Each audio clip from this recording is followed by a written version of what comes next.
This is the latest edition of Front Up, and I'm Whitey Willauer, and I've got a great guest today, Mayo Funderberg. Mayo, welcome to the show. Thank you, Whitey. Thanks for having me on board. Now tell me, Mayo, what are you doing nowadays? What is your gainful employment? Well, I work for Family and Children's Services in Nantucket. We're the local behavioral health agency. My primary focus is addiction services, outpatient treatment primarily. Drugs and alcohol. Drugs and alcohol, that's it. Now, do you see the actual patients and deal with the actual patients? I do. I mean, I do a lot of the screening for any call that we get where, a person indicates that has been an issue. I kind of will screen that person, and once it's identified in the intake and the assessment I do that alcohol or drugs is their issue, I kind of determine what's the best kind of course of treatment for us to offer them. Primarily what we have to offer is outpatient treatment, individual or group therapy. We have some medication-assisted treatment.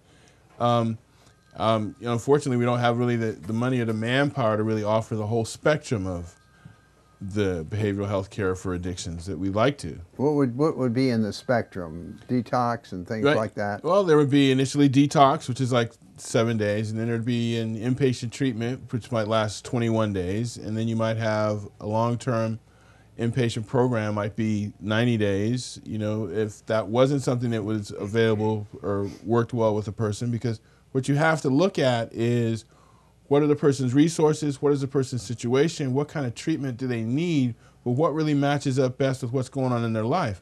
A person with a lot of major responsibilities in terms of family and work, might not be able to be away from that for 90 days. They might need what's called an intensive outpatient program, which is really something I wish we could offer, but we can't. That would be a person coming into the office, like depending on their work schedule, and 3 or 4 times a week for 3 to 4 hours and really getting some intensive treatment in terms of education, counseling, and things like that.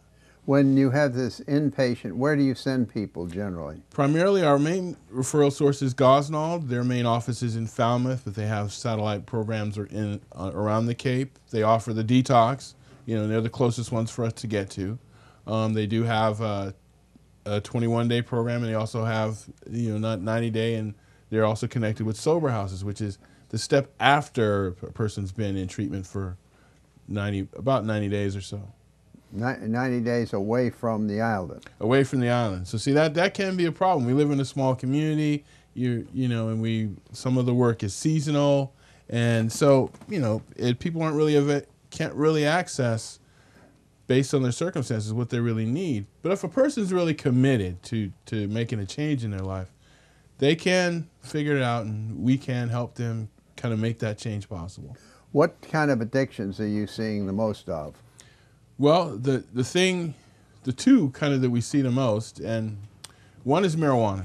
And because of the legalization that marijuana has happened over a lot of the country, that one is one of the more difficult ones. The second one that we see the most recently is prescription drugs. People tend to have an injury, back problem, knee surgery, something like that, and get prescribed some pain medication.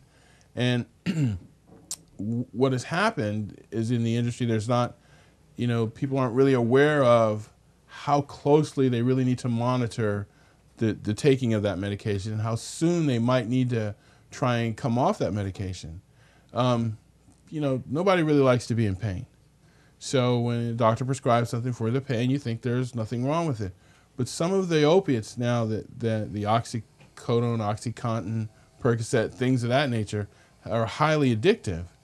And taken properly and weaned off of properly, it's not a problem. There's a certain point in there where you've taken them for such a period of time that the addiction to them becomes very subtle. I've worked with some different housewives who have found themselves taking the pill because it helps give them energy, and it has helped them be able to, take care of all the tasks around the house, clean up after all the kids, take care of all the laundry. So you really have a real complicated process that occurs that's so subtle that before a person knows it, it's a year down the line, I've been taking this medication, and then when I try and stop, the withdrawal sets in, the sickness and everything that goes along with that. Opiate's one of those drugs that when there's a withdrawal process from it, if it's not tapered and slow you coming off of it, you really, experience some of the traits that go along with heroin addiction, because it is an opiate, like heroin is. How do you taper somebody off? Well, that's a good question. Good. Well, the best case scenario is you kind of be monitored closely in a medical facility. That's best case scenario. And today's managed care healthcare model, that's not really an option that's readily available or approved very quickly all the time. So a person really wants to approach the doctor and really ask them, what do you suggest? And have the doctor kind of following them. If they've only been on it for a week or two and it's, some minor injury that they can, and their pain threshold, the amount of pain they can deal with is, relatively high, so to speak, they can gradually come off of it. But when you've got a person who has a long-term injury that's like a back injury, right, that the prognosis, while they're trying to figure out, should they have surgery, he's getting these MRIs, that process can stretch out over a long time. So the detox or the withdrawal from it can come way after you started and you don't even realize. So back to your question, what is the best way to detox? It's a gradual process. You want to cut back, initially like 3/4, a half. But you really need to be working closely with some medical professional, because a person might think, well, I just need to stop. And that can happen, but you're also going to suffer a little bit. Mm-hmm. There's medications out there that are helpful in helping a person detox off of the different opiates. Suboxone being one of the newer drugs that's been out like the past 10 years that's been very helpful in helping people detox off opiates. There's not a lot of science around it. We're getting a lot of information back now on the tail end of what happens when you try and get off the Suboxone. That's another situation. So I can understand a lot of people being confused. Well, I don't really want to get on the Suboxone because then I'm on that and then I'm going to have trouble getting off of that. Mm-hmm. Because Suboxone, the way it works is it sits in the opiate receptors, which are the parts of your brain that the drugs go to kind of enable you to get high. The Suboxone sits in those receptors and blocks them from being able to get high and blocks the withdrawal process from happening. So you feel fine. It's, some people look at it as like a miracle drug. They'll go into the office, get the medication, take it for 2 days and feel fine. Well, really, you haven't really detoxed per se. You're not totally clean from the drug. The effects are still there. It's just the Suboxone is blocking those effects from happening, allowing the receptors kind of just to have some breathing room. Yeah. Now tell me, how prevalent is this on the island? I mean, are there lots of people that are addicted, or? If I was going to go by what I see and what I hear, I would say it's very, very prevalent. It is a pretty big problem. I hear, clients who come in seeking help talking about all their people they know that really, are dealing with this same problem.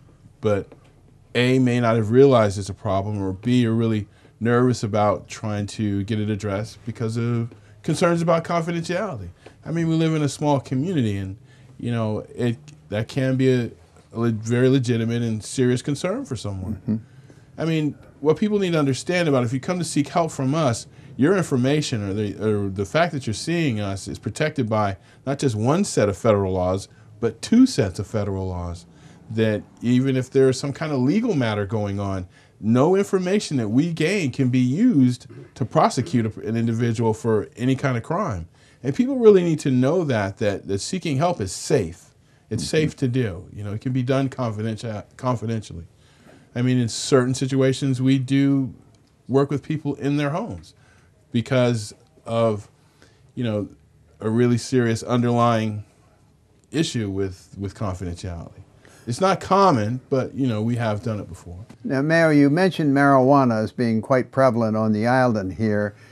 Tell me a little bit about that, and is it addictive? Is it a gateway drug? What's going on? I'm glad you asked that question, because marijuana is one of those things that there's a myth that it's not really addictive. There are many studies that show that over the long term, habitual use causes mood disorders, anxiety, depression.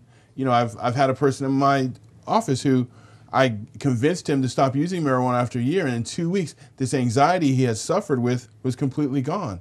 And what marijuana starts out as is the beginning, like, oh, I'll smoke a little marijuana. And then if you get in an environment where that's kind of happening, typically there's going to be other drugs around, and the predisposition you have saying that marijuana is okay will lead a person into just trying other things. So that's why marijuana, to me, is one of the biggest gateway, if not the biggest gateway drug that there is. So people want to wonder and ask themselves probably, well, do I have if I smoke a little bit of marijuana, does that mean I'm an addict, I'm addicted?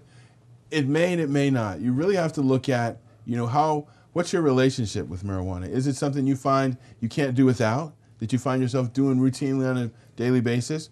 Is it something you find yourself doing, or you find yourself smoking it because there's something you're trying to relieve?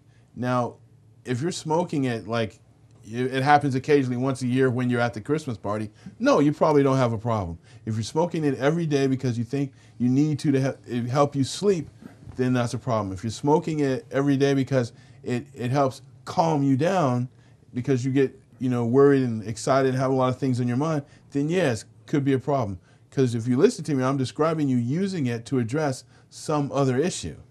And I mean, here's what I tell kids. I said, you're taking a chemical into your body that's changing your perception.